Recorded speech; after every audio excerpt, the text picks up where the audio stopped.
Good morning, folks, on this 18th of April.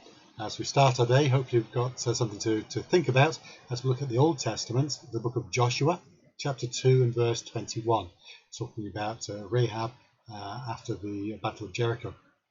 She bound the scarlet line in the window. Rahab depended for her preservation upon the promise of the spies, whom she looked upon as the representatives of the God of Israel. Her faith was simple and firm, but it was very obedient. To tie the scarlet line in the window was a very trivial act in itself, but she dared not run the risk of omitting it. Come, my soul, is there not here a lesson for thee? Hast thou been attentive to all thy Lord's will, even though some of his commands should seem non-essential? Hast thou observed in his own way the two ordinances of believers' baptism and the Lord's Supper?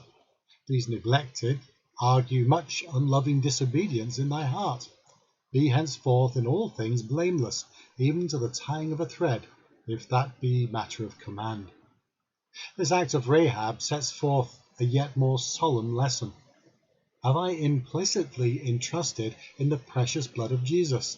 Have I tied the scarlet cord, as with a Gordian knot, in my window, so that my trust can never be removed?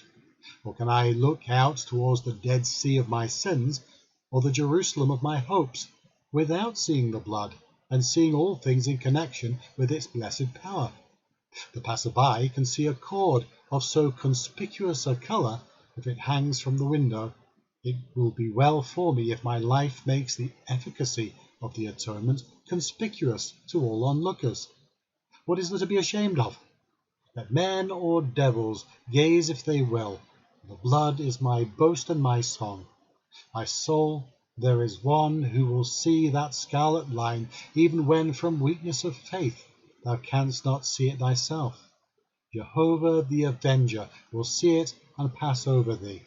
Jericho's walls fell flat. Rahab's house was on the wall, and yet it stood unmoved.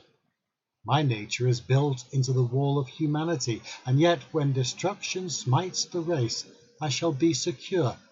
My soul, tie the scarlet thread in the window afresh, and rest in peace. May we be encouraged with that, and may it be food for thought and a challenge to us as we work our way through the day. Until the next time, do take care, God bless, and bye for now.